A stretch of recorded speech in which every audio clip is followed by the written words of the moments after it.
Performers, not practitioners, the rise of strategic incompetence.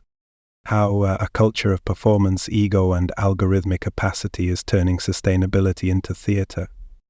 Modern sustainability is not failing by accident. It is failing on cue. To understand the strange theatre of sustainability, ESG compliance, climate ambition, and biodiversity buzzwords, we must look beyond the spreadsheets. The problem is not just flawed data or unverifiable metrics. The rot is deeper. It lives in people, or rather, in what the system has turned people into. Chapter 1. The Architecture of Acceptable Failure. At every link in the chain, from carbon accounting to net zero, from science-based targets to voluntary nature-positive commitments, a quiet force ensures that the truth never fully arrives. That force is planned incompetency, the deliberate dilution of critical thinking, depth, and discernment across a sector that promises precision but relies on vagueness to function. Though this isn't about a few bad actors, it's a system designed to keep everyone just competent enough to comply and just incompetent enough to never question the foundations. It is a choir of half-knowledge, each voice echoing the next. Of course, there are exceptions. Some professionals do resist the tide. Some teams operate with deep integrity, but they often do so in spite of the system, not because of it. Chapter 2. The illusion of lofty goals. Companies are encouraged to set ambitious sustainability targets. Net zero by 2030. Forest-positive supply chains. Nature-positive business models. Ocean-positive commitments. Science-based targets. Regenerative agriculture. But they do so while knowing, consciously or not, that some concepts lack a universally accepted definition. Carbon accounting is flawed. Some concepts cannot truly be measured or implemented. The independent third-party verification is surface level, and the reporting is optimized for optics, not accuracy. If competence were present at every level, the fraud would be obvious. So it isn't. When confronted with the structural failures of systems, many people retreat into a familiar defense. It's better to do something than nothing. But this mantra, repeated like a moral shield, too often serves as an excuse for avoiding the harder truth that much of what we're doing is not just imperfect, it is incoherent, ineffective, or actively counterproductive. Striking water with a sword does not move the river. Running in circles does not map the terrain. Real change doesn't come from frantic gestures. It comes from those willing to pause, to interrogate, and to rebuild from the roots. That kind of work doesn't virtue signal, it threatens the very structures that protect mediocrity. Chapter 3. The Chain of Distributed Ignorance. Here's how the incompetence distributes itself. The CEO believes the target because it sounds visionary. The Chief Sustainability Officer has never read the IPCC guidelines in full. The Director of ESG doesn't understand Scope 3 emissions or what additionality means. The consultants rely on spend-based emissions factors and unverifiable multipliers. The verifiers check for formatting, not accuracy. The regulators are underfunded, understaffed, or under pressure. And the public sees a glossy PDF with a leaf in the corner and a net zero claim by 2035. Job well done. This isn't a failure of one person. It's systemic harmony, a collective performance that sustains the illusion of action. We call it greenwashing when the illusion leaks. But greenwashing is not the problem. It is the symptom of a far deeper disease, planned incompetency as policy. Chapter 4. Planned incompetency requires broken people. To sustain this grand illusion, you don't just need weak systems, you need hollow humans, people who lack the discernment to see through it, the character to resist it, and the humility to question it. And we live in the perfect era for this. The age of social media has trained an entire class of professionals to believe they are brilliant, unique, righteous, and deserving, often without any substance behind it.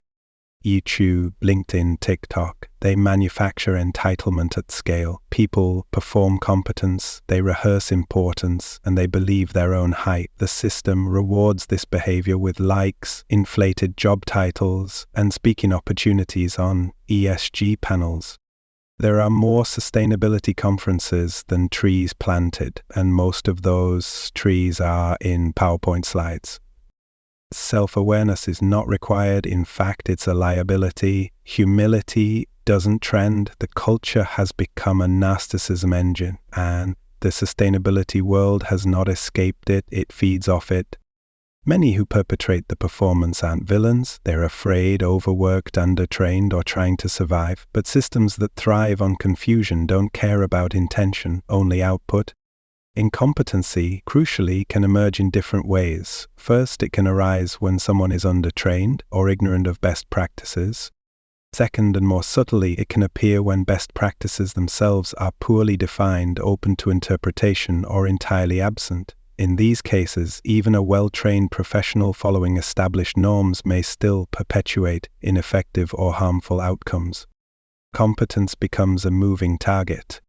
Overcoming this form of incompetency requires rare qualities: the ability to perceive the gap between surface compliance and deeper integrity, and the courage to act on that perception.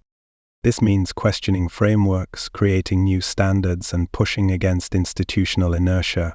It requires organizations willing to listen and individuals willing to speak. These conditions are rare, but they are not impossible. Chapter 5. Fake it till you break it. Fake it till you make it has become the operating system of modern sustainability professionals. You don't need to understand carbon markets or ecological thresholds. You just need to say things like, "We're embedding Scope 3 decarbonization pathways into our cross-sectoral, ESG-aligned impact strategy." That sentence means nothing, but it sounds like everything, and that's all that matters. What organizations want is not depth but representation. They don't need someone who understands carbon permanence. They need someone who can sit in the carbon manager chair. A body in a blazer, a LinkedIn profile, a PowerPoint. That's the job. Chapter 6. The system doesn't tolerate narcissism. It requires it. The real trick of planned incompetency is that it feeds off people who believe they're doing good. If you can convince someone they're saving the planet while rubber-stamping lies, they become an evangelist for the lie. Narcissists are perfect for this. They are immune to feedback. They weaponize self-righteousness. They deflect criticism by framing it as negativity. They genuinely believe they are the heroes of the story.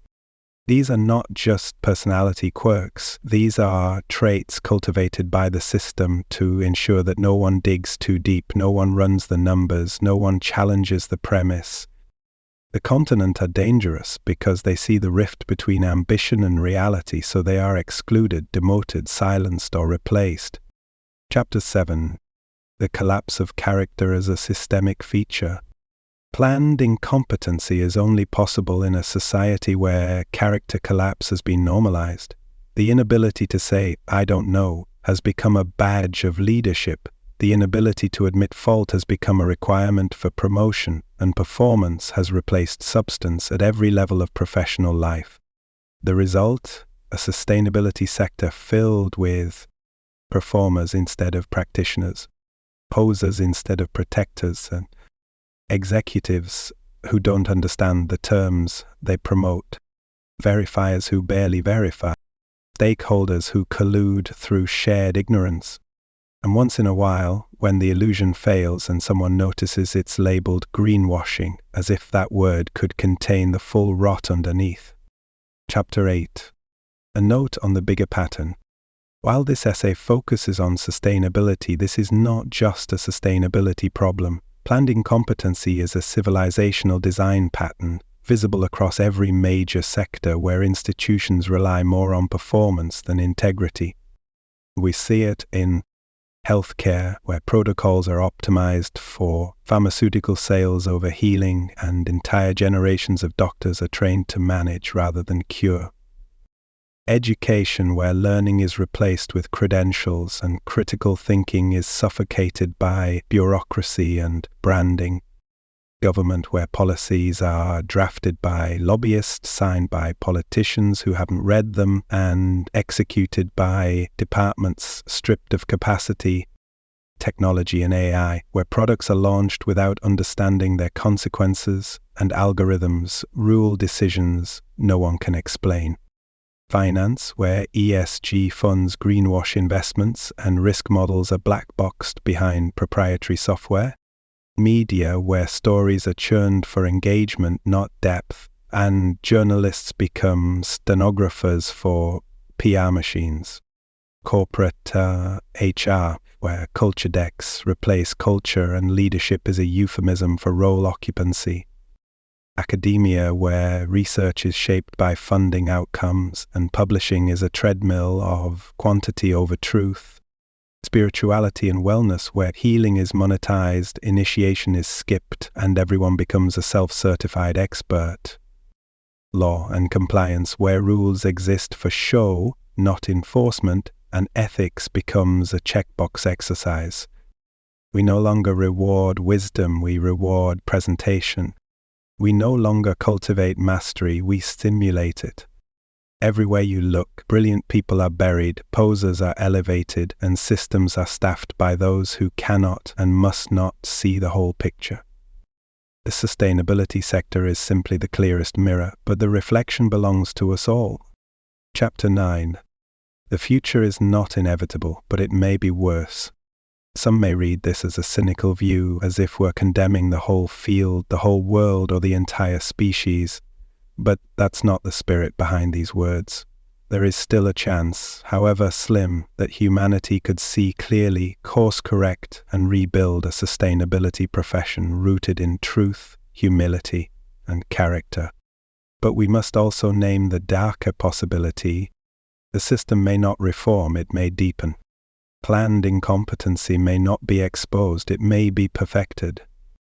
Why?